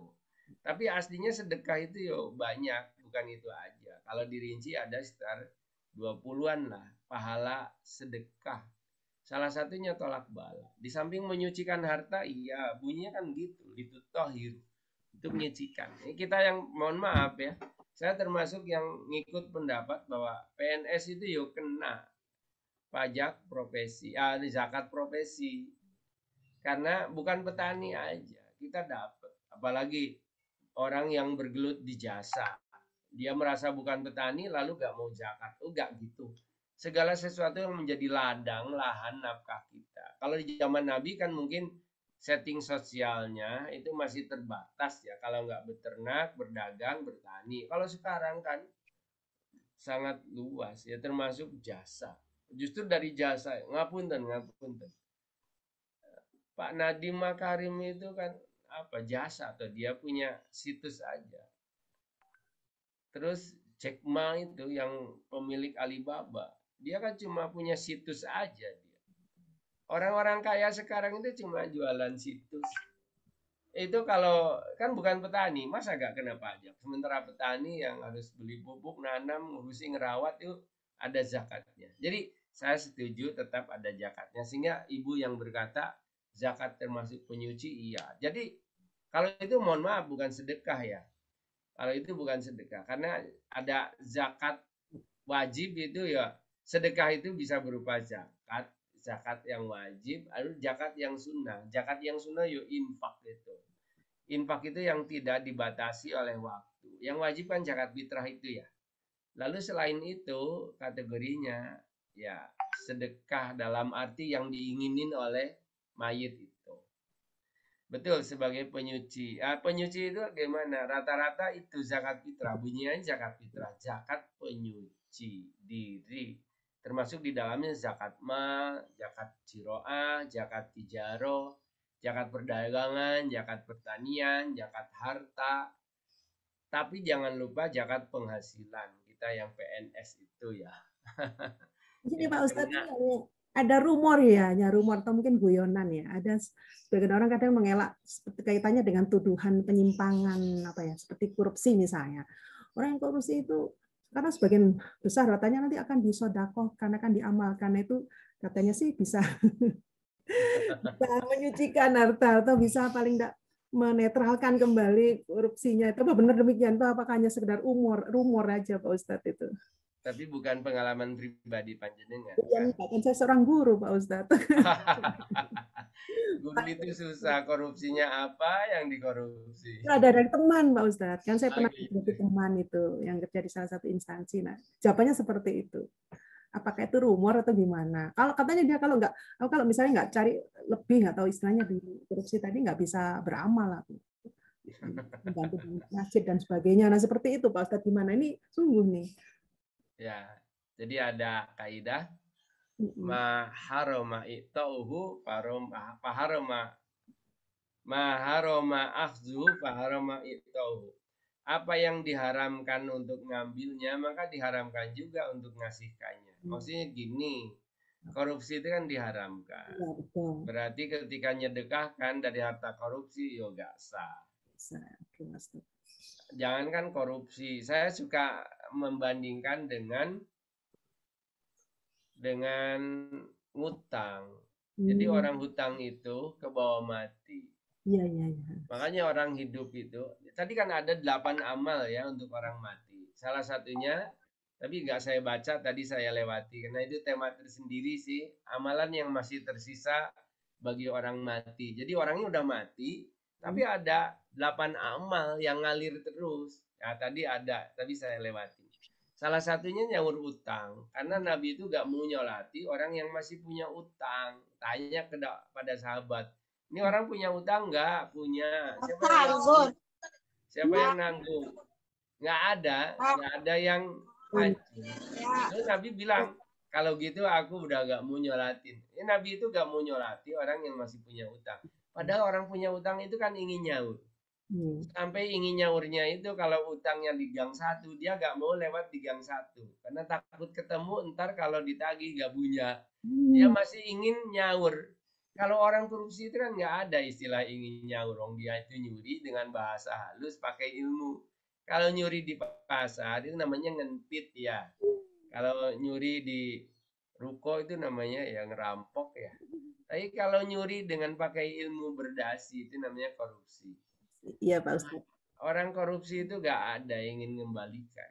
Orang utang aja ruhnya nggak diterima sekalipun mati syahid. Bayangkan itu dia kalau korupsi itu apa juga tertolak.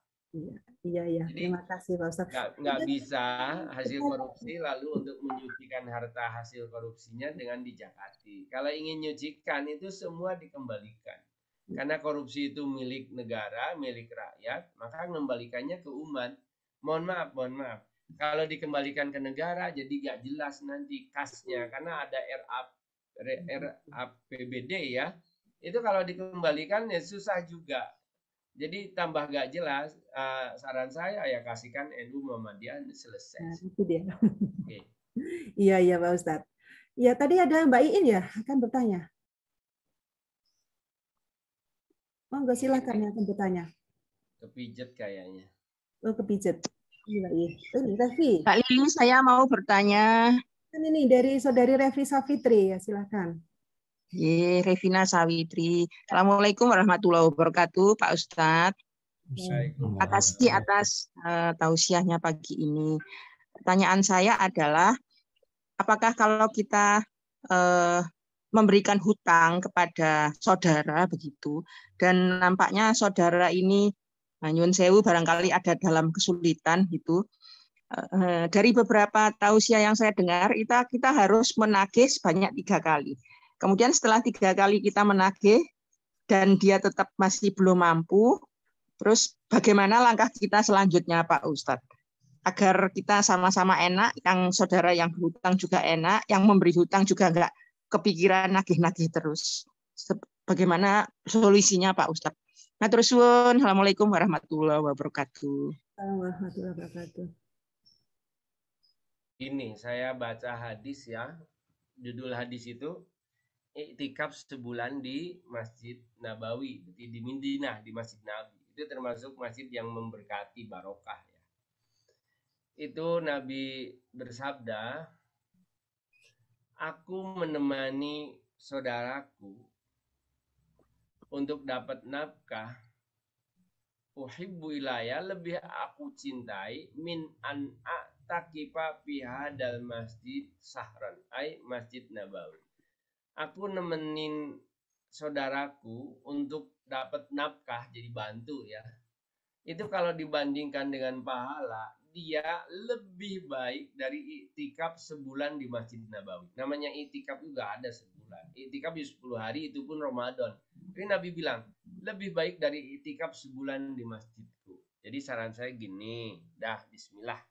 Apalagi kalau itu saudara, lalu saudara itu adik atau kakak kita yang dulu pernah ada di rahim. Gantian tinggal di rahim itu adalah tempat yang paling aman dan nyaman karena nggak terpengaruh oleh situasi kondisi di luar. Sekalipun di padang pasir temperatur rahim stabil atau ada di kutub utara temperatur stabil. Nah, kita yang berasal dari rahim yang sama harus stabil hubungan dengan sesama saudara. Lalu dulu pernah susah bareng. Nah, begitu panjenengan atau siapa gitu dikasih rezeki lebih berbagi. Sehingga kalau ke saudara, kalau diperkirakan dilihat dari syariatnya kayaknya dia gak bisa nyaur, gak usah ditagih. Deh kayaknya ya udahlah ini rezekimu lewat aku sedekahkan ya. Tolong doakan aku dan orang tua kita, mudah-mudahan di sana dapat pahalanya. Aku gak bisa ngasih banyak ya itu. Tapi kalau ngasih lebih lagi kayaknya gak bisa. Cuma apa yang sudah kau pinjam itu wis gak apa-apa, wis aku ikhlas, mudah-mudahan jadi amal jariah aku. Oh itu pahalanya lipat-lipat itu. Pahala sedekah, pahala silaturahmi, pahala untuk orang tuanya itu. Lalu yang dikasih juga dia tambah raket. Ya Allah, kayak gak ono emas kau yang ini kecuali dia. Ya Allah, panjangkan usianya, rahmati, berkati, melimpahkan rezekinya, sukseskan seluruh keturunannya dan jadikan anak yang soleh-soleh. Doa yang kayak gitu itu mustajabah, diaminkan 70.000 malaikat. Saya tidak sedang berkata bohong ini, cuma bahasan sedekah kan ada bahasan sendiri. Kayaknya gitu, itu sedekah yang utama. Ngapunten, sekalipun ke anak yatim itu masih kalah. Jadi sedekah itu lil walidaini wal aqrabin wal yatama wal masakin. Urutannya kan gitu dalam ayat. Sedekah yang utama pada orang tua, lalu pada karib kerabat. Yang ketiga baru anak yatim, yang keempat baru miskin ibnu sabil. Testimoni itu Kapten, ya nantilah kalau ada kajian lagi kita bahas tentang sedekah karena luar biasa. Karena ini amalan yang paling susah kita lakukan, sehingga kita perlu tahu testimoni, motivasi, termasuk dasar hadis dalil. Jadi penting karena sanggup kita ya itu aslinya. Yang dideposit itu hanya akun-akun, mati gak dibawa. Gitu. Ya, terima kasih Pak Ustadz. Bagaimana rekan-rekan, masih adakah yang lainnya? Masih ada. Terima kasih Pak Ustadz, terima kasih Mbak Lili. Terima kasih kembali Mbak Regina. Assalamualaikum. Assalamualaikum. Mbak, masih ada waktu kah, Mbak? 5 menit, tadi 5 menitan ya? Iya, apakah boleh masih ada waktu bertanya? Boleh ya Pak Ustadz ya? Ji, saya longgar. Longgar, Pak Ustadznya longgar, boleh. Alhamdulillah. Silakan. Ya. Assalamualaikum warahmatullahi wabarakatuh, Pak Ustadz.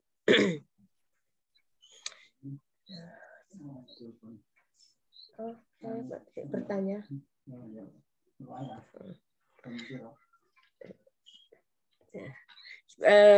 Maaf. Begini Pak Ustadz, alhamdulillah atas tausiah yang diberikan tentang sedekah ya, sedekah. Alhamdulillah itu sebenarnya terus terang ini saya menyentuh hati saya begitu. Mudah-mudahan tidak akan seperti yang sekarang banyak kasus tentang sedekah. Jadi kita mengambil jalan yang tidak ekstrim saja nih Pak Ustadz, insya Allah yang aman-aman saja. Begitu. Karena ternyata sedekah itu juga bisa menimbulkan kasus besar. Yang ingin saya tanyakan begini Pak Ustadz. Jika kita sebenarnya ingin berbakti kepada orang tua melalui tadi itu ya, apakah mengirim doa, apakah bersedekah atas nama yang sudah meninggal begitu, itu apakah harus diakadkan di awal? Nah, seperti itu.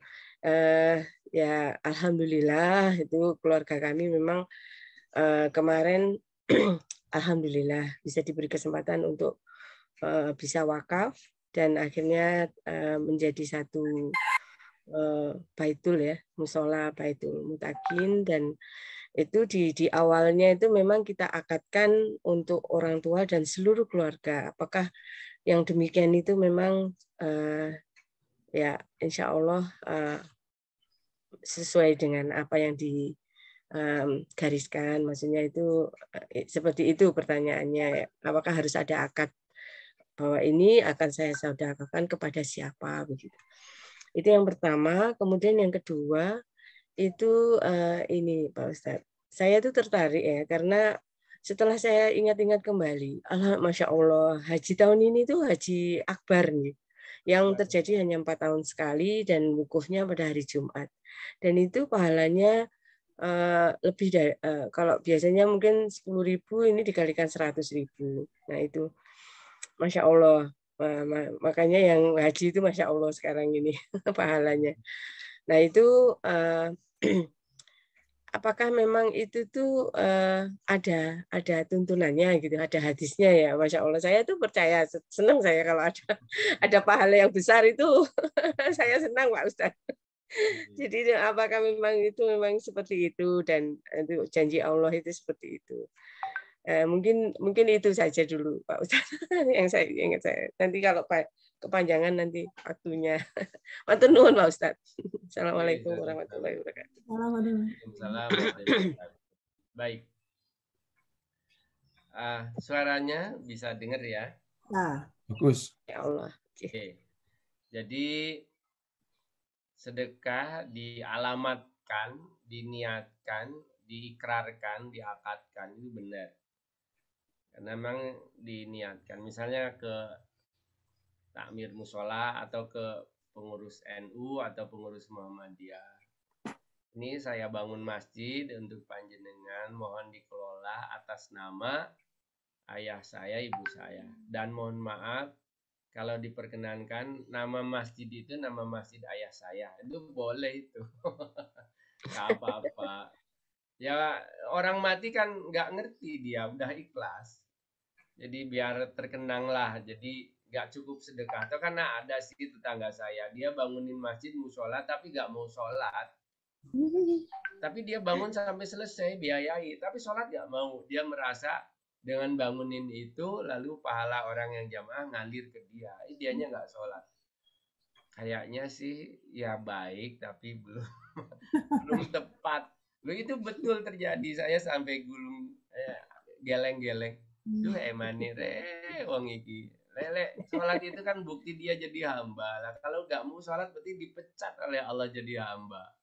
Suruh nyari Tuhan yang lain. Iya, jadi jalan pintas. Iya. Sudah bangun masjid saja. Nanti kan banyak amalnya begitu.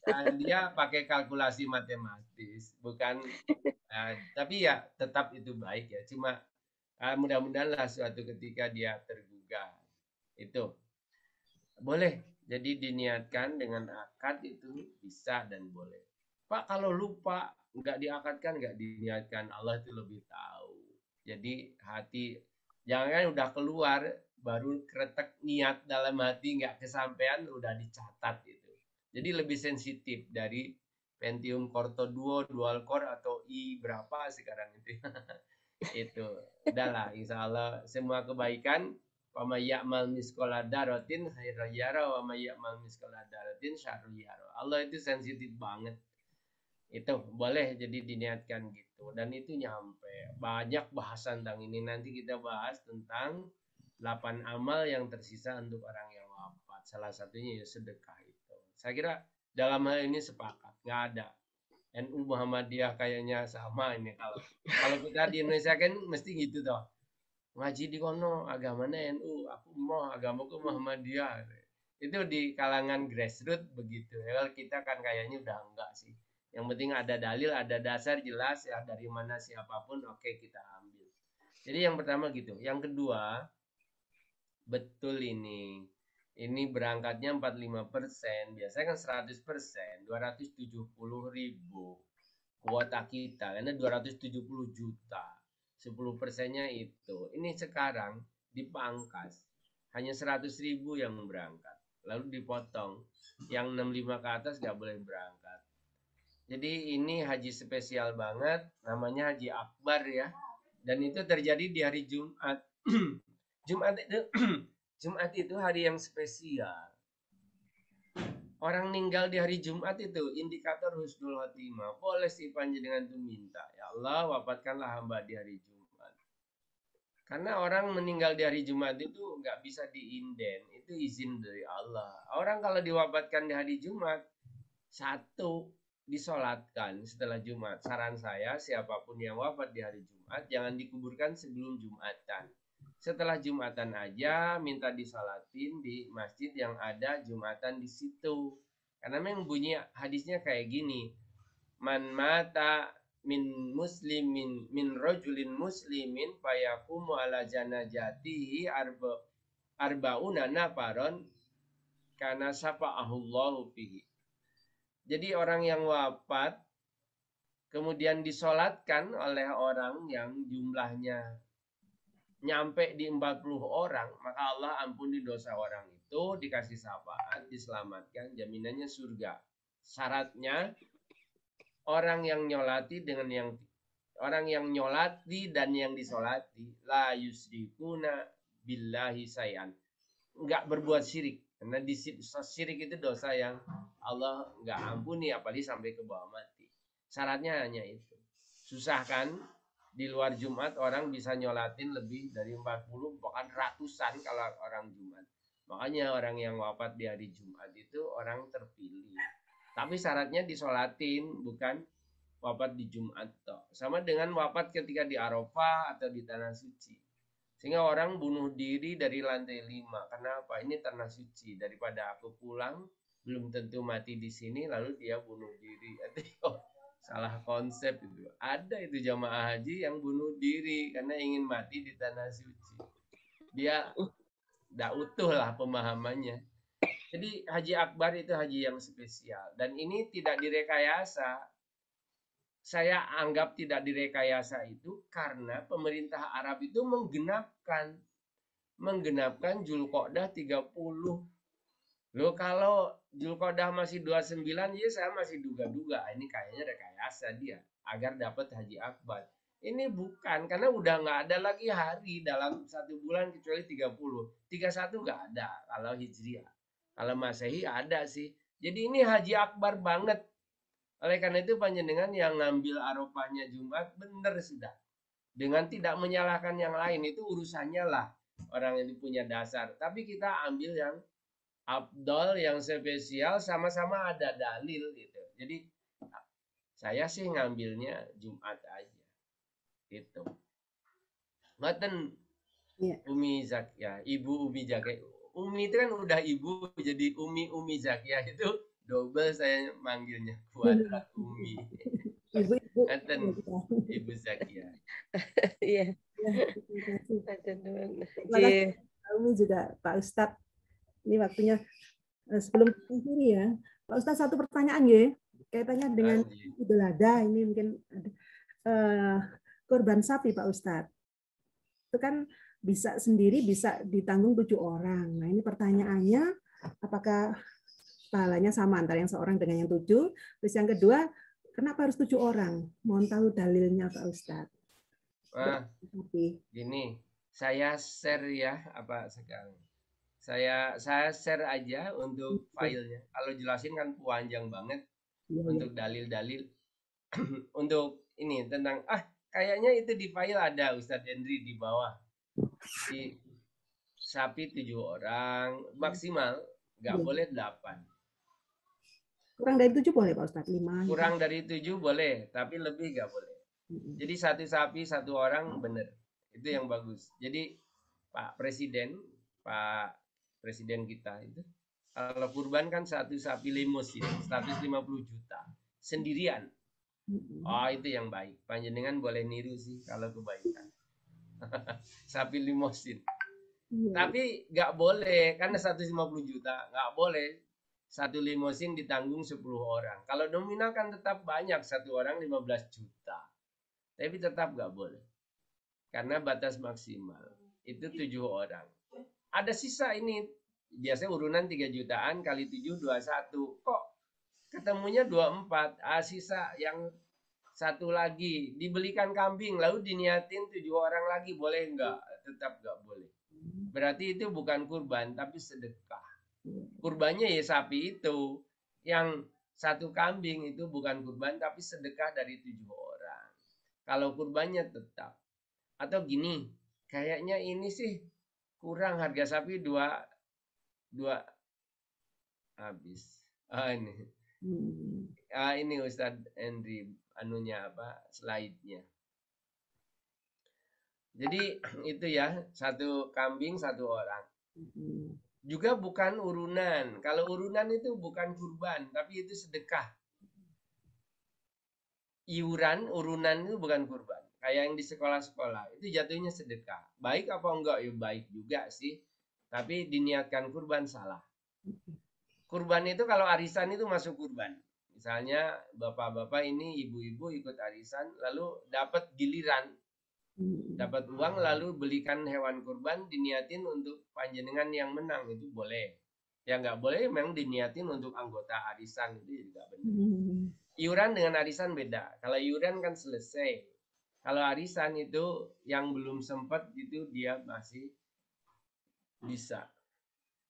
bisa kurban di berikutnya. Untuk yang tentang dalil ini saya kirim ya di chat ini. Mungkin masih belum. Ini kurbannya. Ya, Pak Ustadz. Oke, jadi seperti itu. Untuk sapi maksimal 7 orang. Untuk unta maksimal 10 orang. Untuk kambing maksimal 1 orang. Tetapi diniatkan untuk banyak orang bisa. Niatnya ya, bukan pengadaan hewan kurbannya. Diniatkan, dilibatkan, bahkan orang yang telah wafat nyampe juga. Khusus untuk kurban. Seperti itu. Ini materinya udah saya share yang kurban di grup. Ingatan. Ya, ya, terima kasih Pak Ustadz. Sepertinya sudah habis ya Pak Hendri ya. Ya. Ya, kalau masih ada bisa, kalau Pak Ustadz masih bisa. Ya, oke, dipersilakan rekan-rekan kalau misalnya ada yang akan disampaikan atau ditanyakan kepada Bapak Ustadz Ajeng Kusmana. Satu lagi ya Mbak Tili. Ya. Satu lagi nggih, itu ada Pak Amor itu. Ya, ya. Di chat itu. Di chat ada kah? Mana tadi? Oh. Ada yang masuk ya? Bacakan. Ya, dari Pak Amor ya? Iya. Amor Kodrat. Oke. Assalamualaikum. Jazakallah. Pak Ustadz, mohon pencerahan Pak Ustadz untuk beberapa kasus lembaga dan perorangan dan pengumpul atau penyalur infak sedekah yang bermasalah. Bagaimanakah amalan bagi yang sedekah atau infak, yang berinfak? Ustadz, ini berarti kaitannya dengan kasus ini. Ya, pencerahan untuk beberapa kasus lembaga dan perorangan dari pengumpul penyalur infak sedekah yang bermasalah. Bagaimanakah amalannya bagi yang sedekah? Monggo Pak Ustadz, silahkan. Amalannya sudah bukan jariah. Dia mengasihkan berpahala seketika. Selanjutnya udah nggak bisa karena udah nggak dipakai untuk kemaslahatan umat. Misalnya gini, saya contohkan. Ibu Umi Zakia itu tadi wakaf musola. Selama musola itu dipakai, lalu rame, didirikan kebaikan di situ, itu pahalanya ngalir kepada yang telah wafat.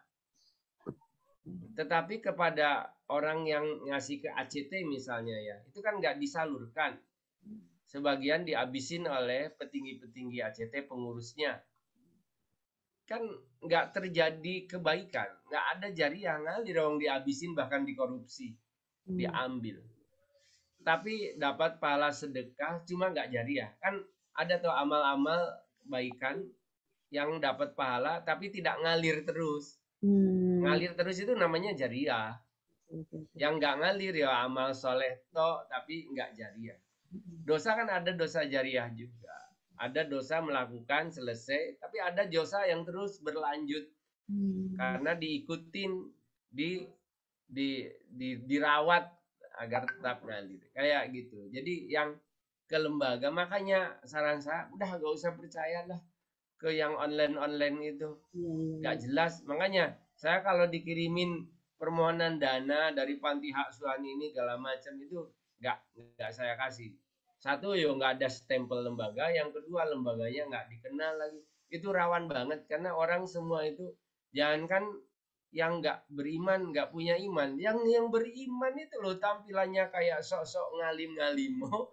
Ternyata yo mau makan yang kayak gituan. Ya Allah, koyo ngono yo ngono ning ojo ngono. Jangan kebacut lah. Kalau ngambil punya orang kaya anu masih untung lah. Ini ngambil ngumpul-ngumpul dari orang yang ingin dapat pahala sedekah kok tambah dihabisin untuk nikah. Sampai pokoknya itulah orang ya. Jadi setannya kayaknya yang goda udah pangkat jenderal semua itu. Sehingga sampai tergelincir kayak gitu. Bukan nggak ngerti, dia tahu, cuma nggak manfaat ilmunya. Karena dia cuma tahu tapi nggak barokah. Hidup ini kan yang penting dapat barokah. Itu yang gitu. Oke, Ngatan. Iya, terima kasih Pak Ustaz. Masih ada lagi kah rekan-rekan? Kalau nggak ada, bisa diakhiri. Iya, monggo. Ya, yang pasti ucapan terima kasih untuk doa penutup. Dr. Ajeng Kusmana tadi sudah tausiahnya yang bertemakan amalan seputar Dzulhijjah. Ya, mudah-mudahan kita bisa mengamalkan beberapa amalan yang seharusnya kita lakukan di bulan yang istimewa ini, yakni bulan Dzulhijjah. Terima kasih sekali lagi Pak Ustadz, barokallah juga untuk rekan-rekan yang baik. Mungkin saya tutup dengan doa ya, sekaligus online. Mudah-mudahan Allah mengijabah doa kebaikan bagi kita, malaikat mengaminkan kita, semoga kita dianugerahi usaha yang panjang, sehat, afiat, rezekinya berkah melimpah, keluarganya sakinah mawaddah warahmah, anak keturunannya saleh salihah, istiqomah dalam kebaikan, lalu kita wafat dalam keadaan husnul khatimah. Al-Fatihah.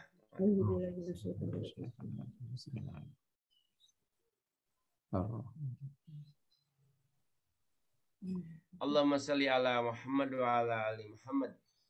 Allahumma barik umurana wa sahih al-sadana wa nawwir qulubana wa wasi' arzaqana wa ilal khairi qaribna wa anisari abidna wa qdiha wa ijana biddin wa dunya wal akhirah innaka ala kulli syai'in qadir.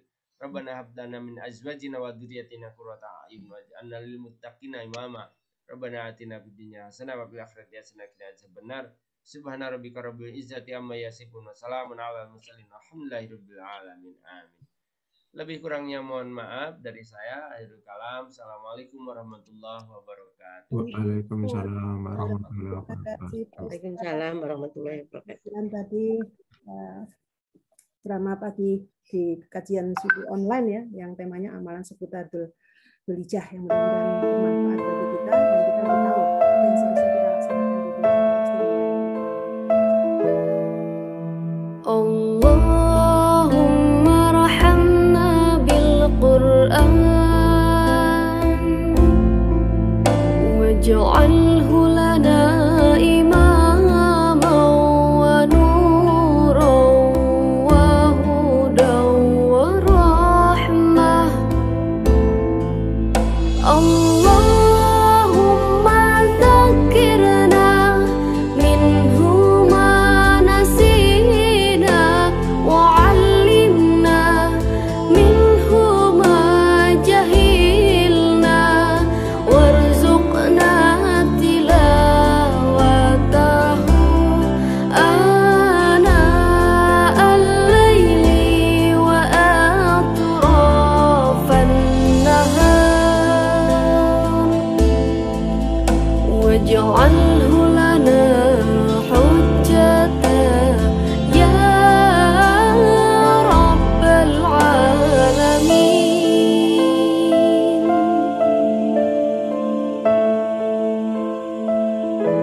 waj'alhu lana imama